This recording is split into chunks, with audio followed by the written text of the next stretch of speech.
So what is going on, guys? Welcome back to yet another video here on the Frickflyers YouTube channel, and today we're doing something a little bit differently. I haven't been posting on YouTube quite as much lately. I have been posting a few videos, yes, of me base jumping, of all my competitions, but I haven't really been posting anything else because I think the novelty of a lot of the things I used to post kind of were off. Where I've done a bunch of the videos, once, twice, three times, of competitions, of training, etc. So I kind of think I want to do something else, something different. So that's why I haven't been posting. I only post the comps that I go to. But I do feel like it's important to record some of these trips, even just for myself, even if no one's watching, just for me to have the memories, which I really want to keep. So I thought I'm doing this trip where I'm not really doing anything new. I am going to be flying over to Bulgaria after France, which is where I am now, and then I'm going to go to Serbia for some coaching. However, I have quite the adventure planned, so I want to walk you guys through it. I am here in Orléans for some training in canopy piloting.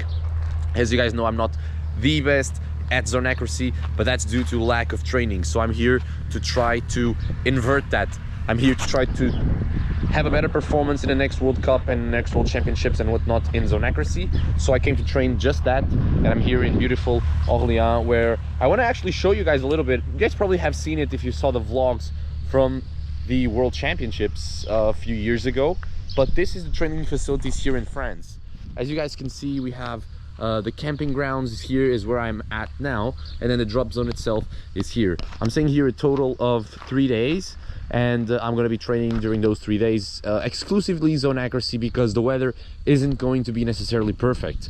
Here in France, sometimes it rains a little bit, sometimes we try to go in between clouds when the weather is good, but it's not an exact science. However, I still do believe this is one of the best training facilities in the world, at least for me in my specific situation, because not only do I feel like the culture here and the way, the vibe, let's say, of the people here kind of coincides better with the vibe that I like. I like that everyone is nice and quiet, and there's not a lot of commotion. We're here, everything is well organized, and it's not perfect, at least to some people, but to me it is perfect. It's really a great place to train, and I love to come here every once in a while. I consider it almost to be therapeutic for me to come here and train and wake up early and go do the jumps at a drop zone, training, doing repetition after repetition in the middle of nowhere. It might seem apocalyptic to some people, but to me it's actually a pretty good vacation. I consider this to be the relaxing part of my day-to-day life, basically, to come here. Sometimes there's a competition, of course, but I like to come here when I don't have a competition, because I'm even more relaxed, even more enjoying, because I'm not nervous that I have to compete. So that's great. So here I am, just training zone accuracy, even though I did bring my 57. I brought the 57 because it was lost in the tree for like 3 months, so I want to jump it for the first time. Maybe I'll get the chance. Let's see, maybe the last jump that I do here I'll do with a 57, just to say that I did one and to test it out. However, the goal is zone accuracy, which it's been going great, and I'm gonna play some clips now of me doing zone accuracy. I really wanted to work on zone accuracy in the hardest conditions possible. That's what I was trying to do. That's why, of course, I came here. Not that I had a choice, but I did want this specific location because the conditions here aren't always perfect. As you can probably see in the videos, there's sometimes crosswind, there's sometimes headwind, and the first day we got like 7 jumps in. Second day I only got 4 jumps in. Let's see how many jumps I can get in tomorrow, even though the weather doesn't look perfect. And I'm going to leave to Bulgaria. I'm going to try to jump there twice. I'm going to do 2 base jumps there. That's my goal. I want to do an antenna that I saw, and I want to do a little cave that's also pretty cool. I'll try to do some more videos as I'm driving there and as I'm going from place to place here in France, so that you guys can see exactly what I'm going through. And yeah, let's try to do it. It's going to be a fun little week. In the end of the week we have 1 more base jump lined up. Let's see what we can make happen.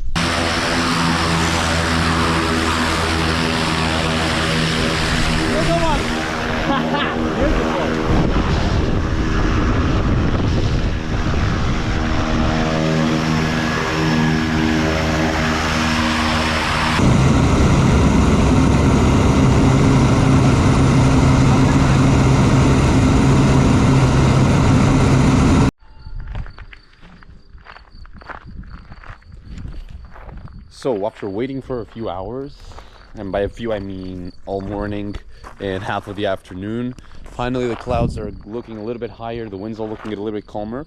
We're going to be able to continue the training, do a few more zone accuracy jumps and see how it goes, and then we leave. So let's enjoy these last ones.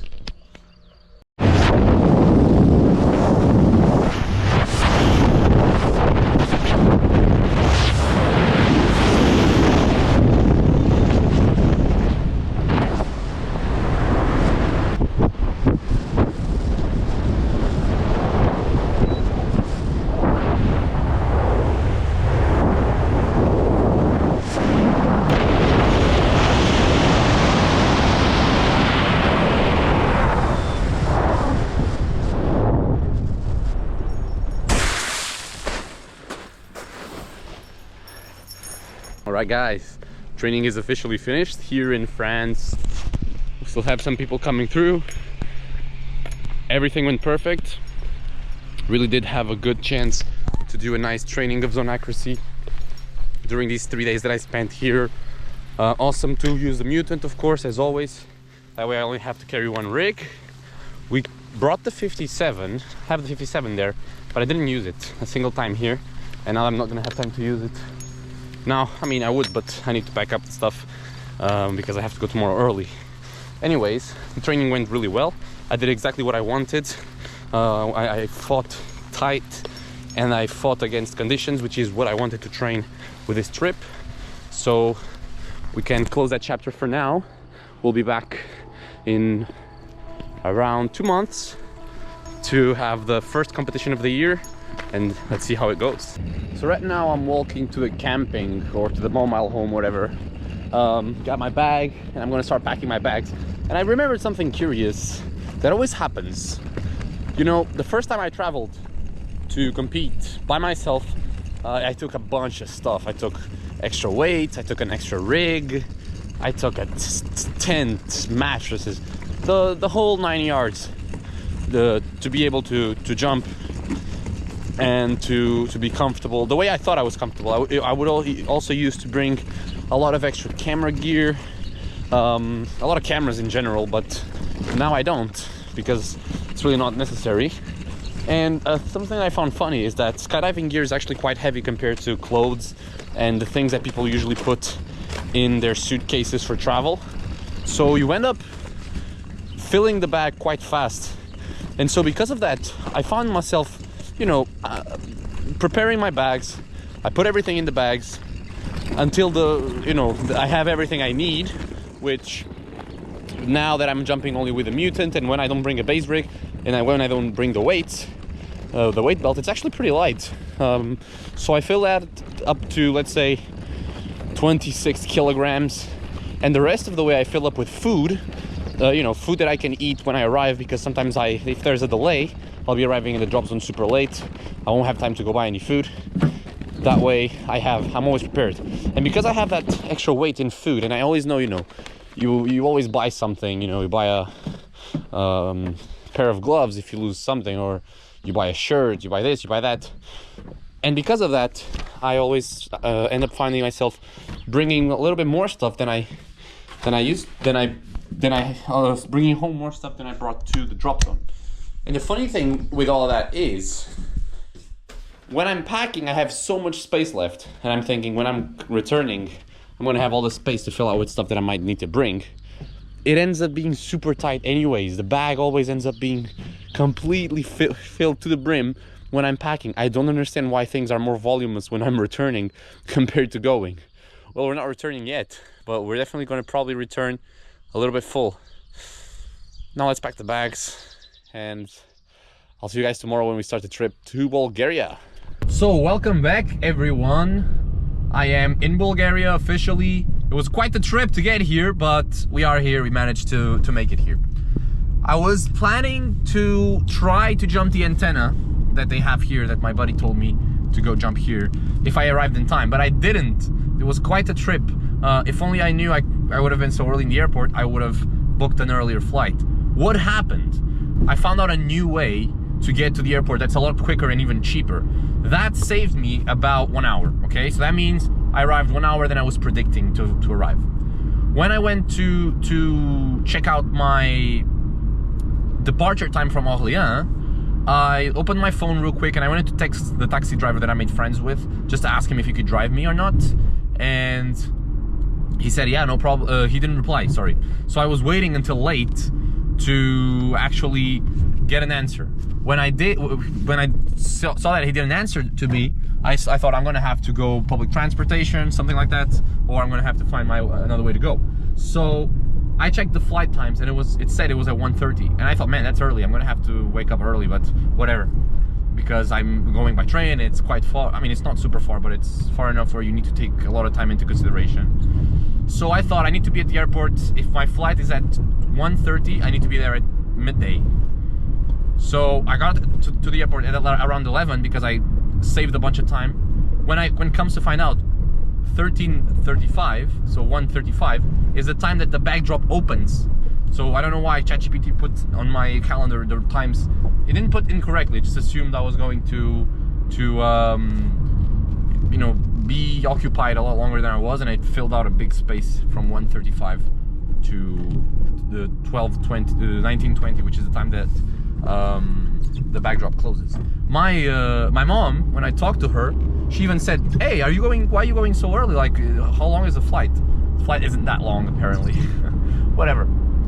All is good. I'm in Bulgaria. When I got to the airport, I saw that we didn't have one of those little carts that take us to the the tubes thing, the sleeve thing that connects us to the airport from the plane to walk. We had to go in a little bus. Then I thought, okay, I'm not gonna be able to jump.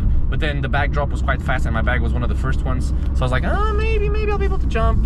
And then, you know, the rental-car was a pain in the ass because I had to go to 2 different places just to be able to. Okay, that was a police. Holy shit! Just to be able to go to where I need to go and get the car. So now I got the car. I'm driving around looking at the beautiful things that are possible to jump here. A lot of things that can be jumped. A very post-communist country feel that Bulgaria has. I've always noticed it. I love it. It's funny because when I'm gonna do a base jump, I'm really serious. So I cannot like be chill enough to be doing videos and whatnot. I still record, of course, and you've seen plenty of videos of me base jumping.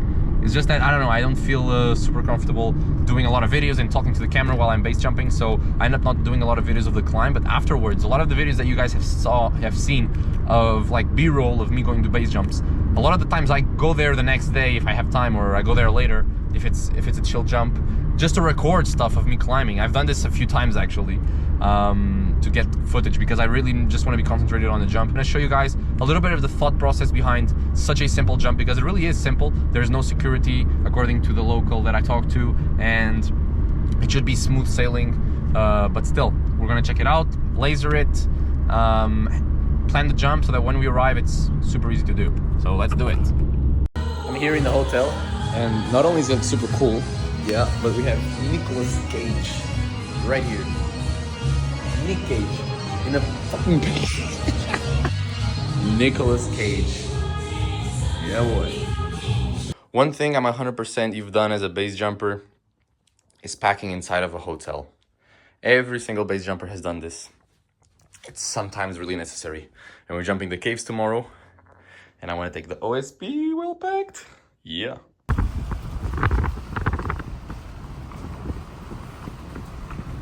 En 3, 2, 1, right.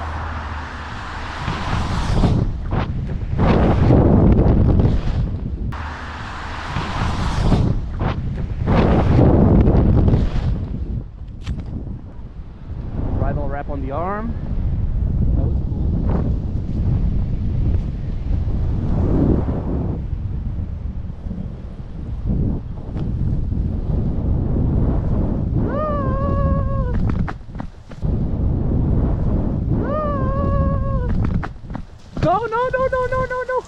No!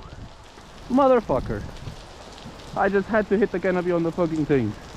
That was a crazy wrap. This whole jump was a mess. Look at this. Fuck. Oh well. Well, at least we're alive. That's good. But yeah, that was a wrap of the bridle in the hand. But yeah, and I pitched too early. And the headwind threw the bridle into my hand. So that's why you don't do gainers with a headwind. And I mean, if you do gainers with a headwind, at the very least, you have to keep in mind the direction of the wind and to not do the stupid shit that I did. You get what I'm saying? Yeah, because that was stupid. Bridle wrap on the hand. Well, it had to happen one time, you know. And I wrapped my fucking canopy. So I just jumped this cool ass bridge here, and of course not without a story to tell. I was rushing a little bit. Of course you shouldn't be base jumping if you're rushing, but in this case it was pretty fine because it was absolutely no wind and it was like drizzling, light drizzling, but not like rain, just like water falling a little bit. Not rain, but water falling. And so I did the jump. I wasn't feeling too confident because, you know, it's the whole thing and it's having to go on the rain. But then I decided to jump anyways because there's absolutely no wind, even though it's raining. Turns out there was a slight headwind, which is fine. However, the funny thing happened after the jump. When I landed, I was on the phone with a Bulgarian friend telling him I just jumped. And someone came to talk to me, like a Bulgarian guy came to talk to me super excited. Whoa, you just jumped, oh my God. And then I talked to him a little bit with translation. And I asked him like, hey man, can you ask the guy if he can drive me up to the entrance of the bridge? Because in this bridge, normally I park in the bottom and I walk up. But this one, they told me to park at the top and then walk from the bottom. So I did. And when I got to the bottom, since the guy was there, I was like, hey man, look, it's just a quick road. Can he drive me there if he has a car? I'll give him a few bucks. And he said, yeah, fine, whatever. So the guy drove me up. He was super, super sweet. Even though I couldn't talk to him, he was super nice. Thank you. Come to find out, as soon as I enter like the bridge road into the tunnel to leave, remember I have the fucking stash bag with my helmet, my canopy, everything inside of his car. So I have to go driving like 5 kilometers to exit the highway, or like the kind of highway thing, then drive all around to go meet him in the bottom of the bridge. Luckily, he's doing like security for the bridge so that no one steals anything from the materials, and he was still there and I got my stuff. But man, that was crazy. Always got a story to tell, you know. Let's move on to the next day. I'm driving now to a city called Kuldorovic, something like that. I'm not sure.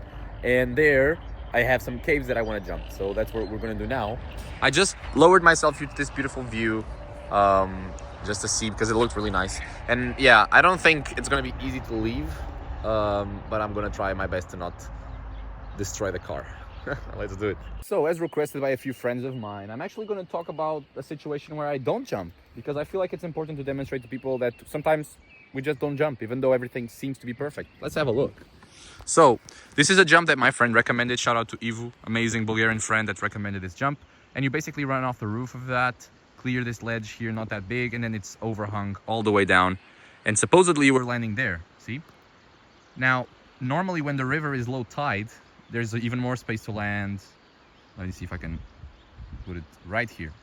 This is where you would land when the river is dry. But now the river is full, so there's no space to land. There's a little square. If you look at it through that way, there's space to physically land there. It's about 5 meters by 5 meters. The thing is, if you overshoot, you hit trees and there's thorns. I can tell from the pattern that those are thorns. If you undershoot, you end up in this river, and you can see there's quite some current. The current then continues, and then there's a bridge. There's no obstacle, so you wouldn't be knocked unconscious or anything, I think, at least. But this is going to pull quite hard, and I don't have cutaway on this rig, so it's no good for me to jump. But definitely something for me to jump in the end of the summer, which is when I guess this is going to be the driest. So yeah, there you go, guys. Not always do we jump. Sometimes even if, look, there's no wind, nothing, even then we don't jump. So, good morning, base jump world. We are on the road here in Bulgaria. We are now driving to the caves. We're gonna jump the caves, and driving here in Bulgaria is quite beautiful. It's not just agriculture views, there's other things, and it really makes it for a whole better experience, the fact that we have such a good view. Yesterday, I'm not sure if I talked about it on video or not, but supposedly we were gonna try to jump the caves yesterday. However, I booked the wrong caves. Those are still jumpable, the ones I drove to, and there's a house there I want to jump, a house that's next to a cliff, but I couldn't jump. Again, we talked about it in the video yesterday because of the river. The other caves I didn't jump because they were low jumps. 2 of them were 30 meters, 33 meters, 28 meters.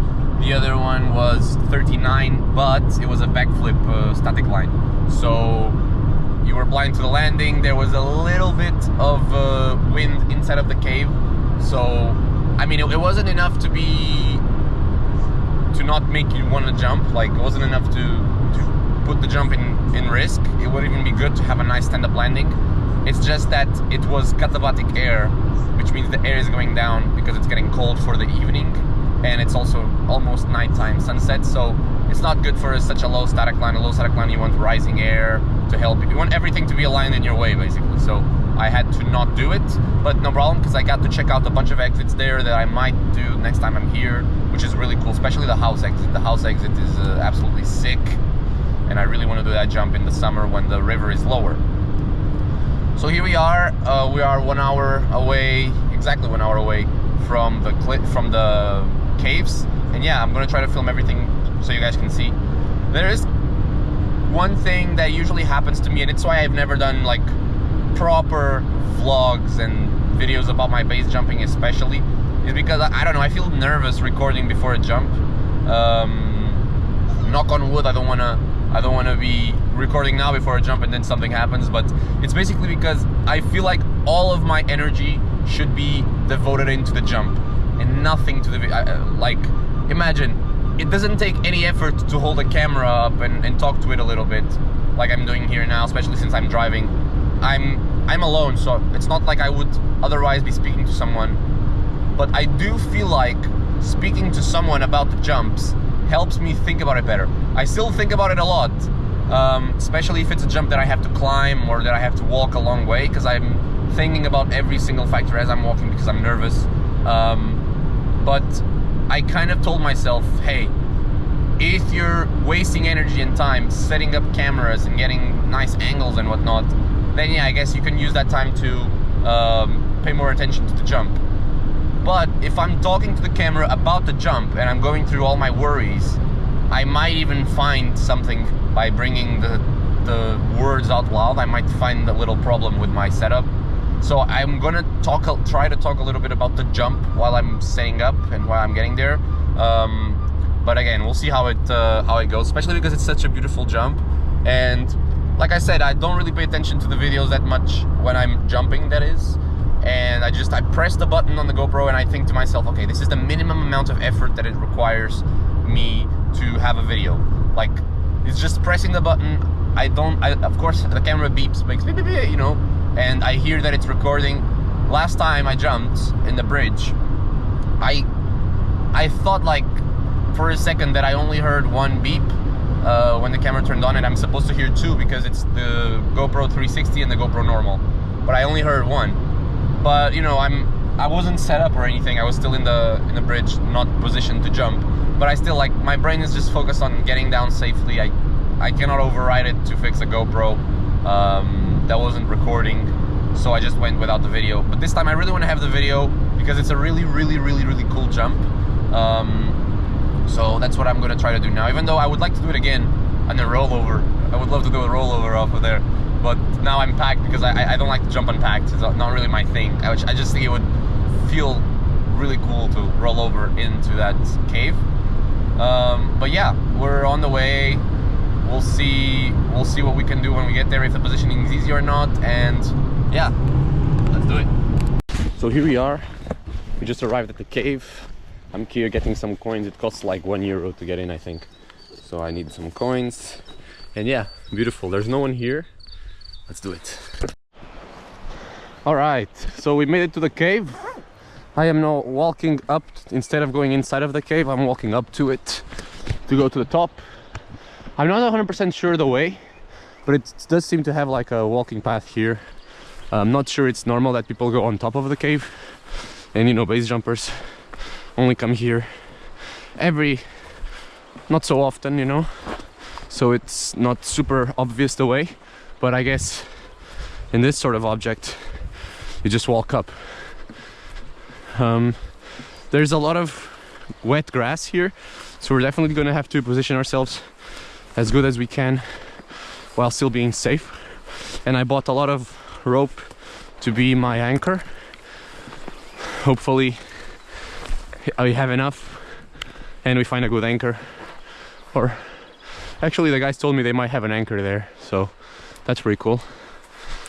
All right, so walking up.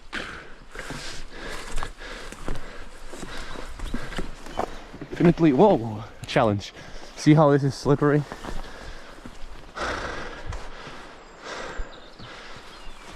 Good thing I have my phone. I can only imagine how base jumping was before phones, where you had to guess where you're going. That's probably very interesting. After a little safari mission, I think we made it to the cave. At least one of them. One of the openings is here. There's actually a nice spot to jump there. This might be it.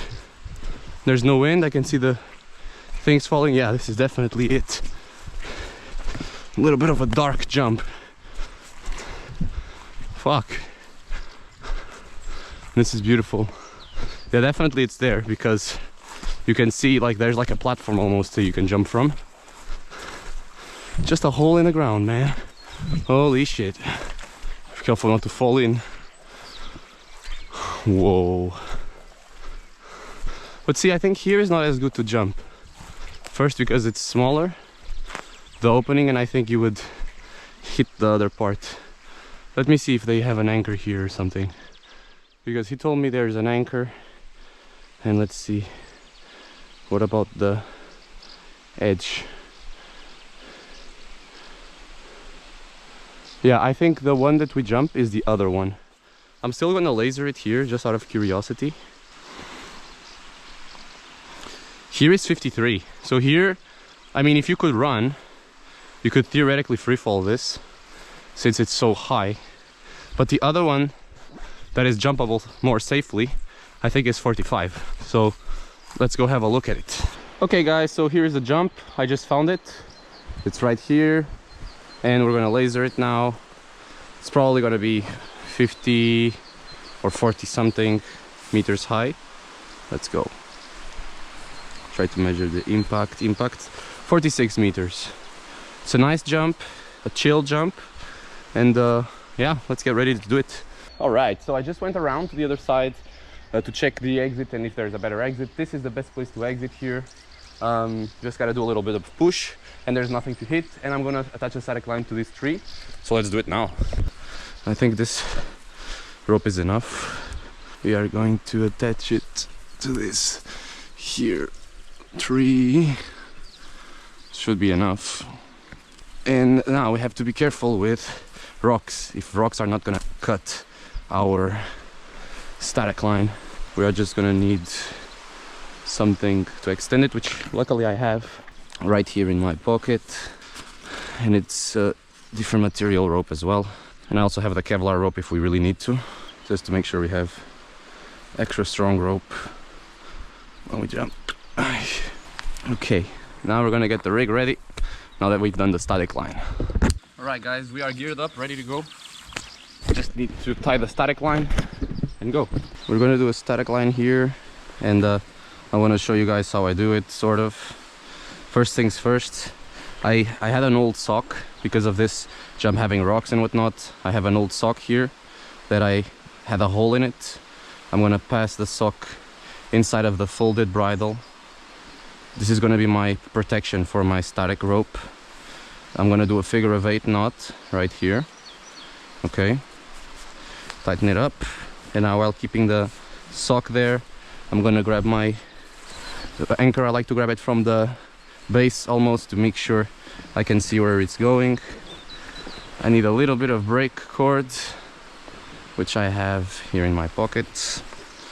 I'm gonna put 2 little pieces of brake cord here.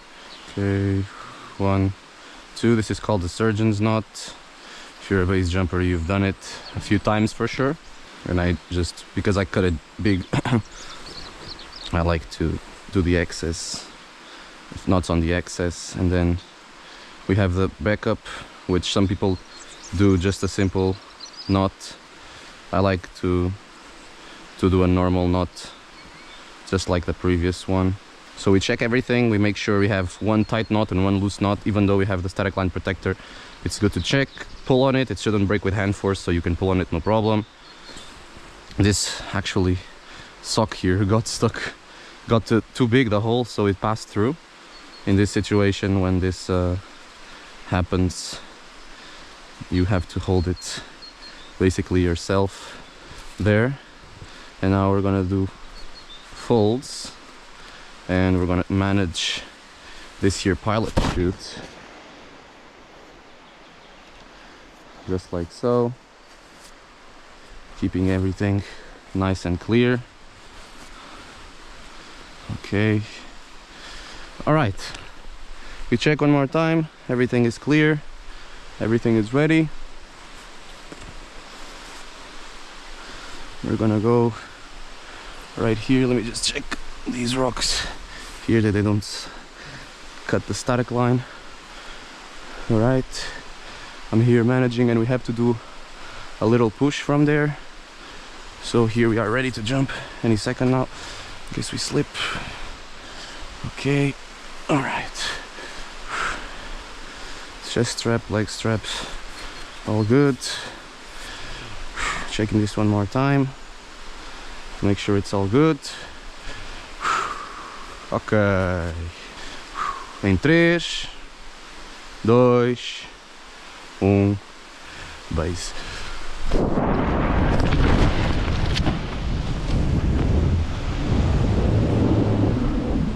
And that is how you jump into a cave, motherfuckers. Boom.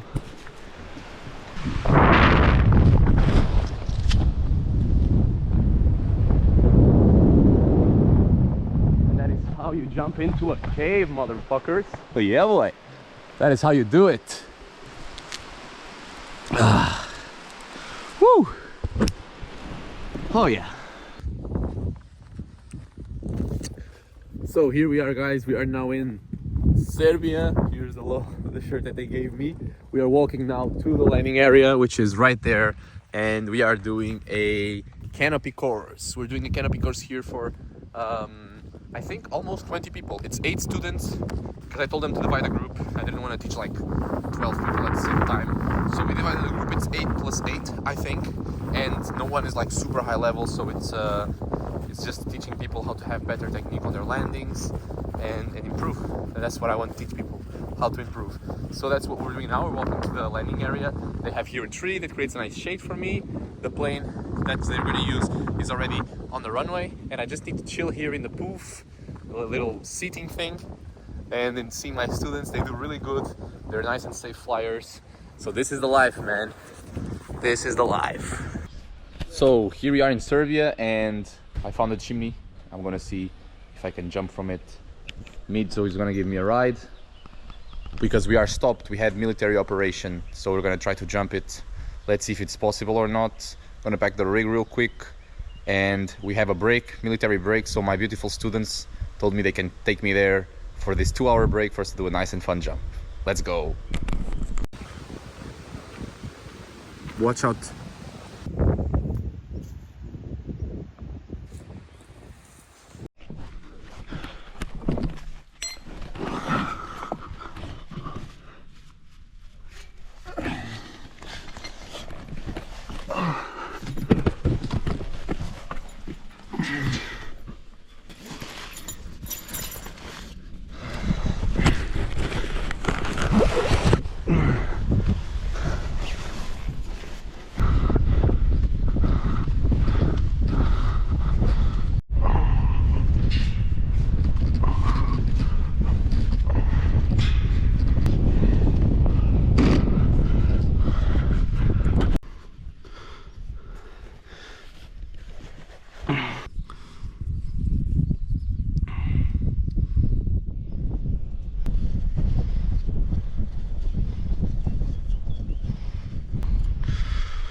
Ok, em 3, 2, 1, base.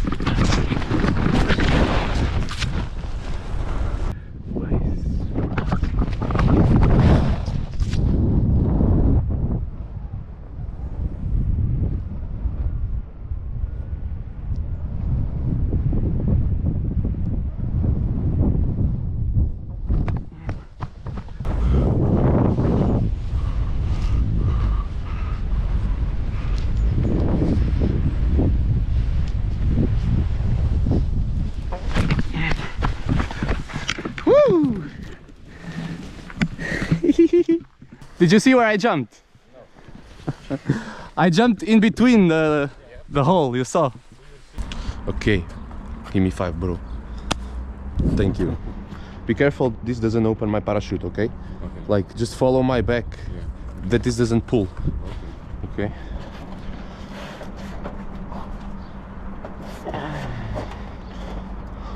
I'm gonna walk forwards. Just to make sure this is not fragile. Ready, bro? Yeah. Ok.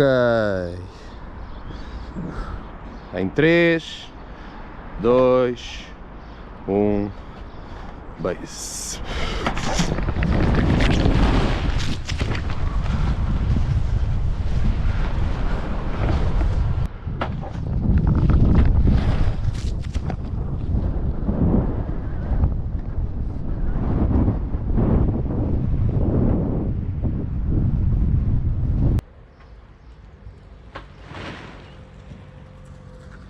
Nice and smooth, man.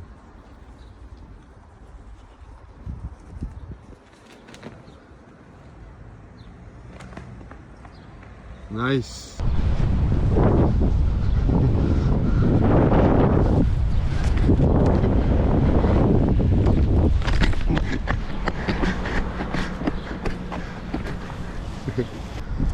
Woo!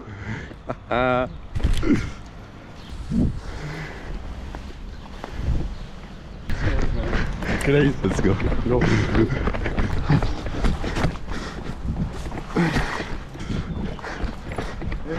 I know.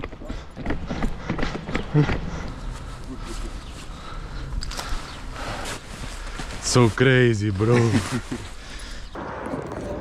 So here we are, guys. The trip is done. It's finished. We did one more base jump in the last day. I went to the building of one of the students from the course, and they were able to open the door to the top end. The landing area was perfect. I was able to jump, and everything went all right. The students all completed the course safely and with good results. We did 4 base jumps in total. We did a bunch of skydives. We taught almost 20 students, and now we're here watching this Yugoslavian plane. Looking good. Yeah, so see you guys next time.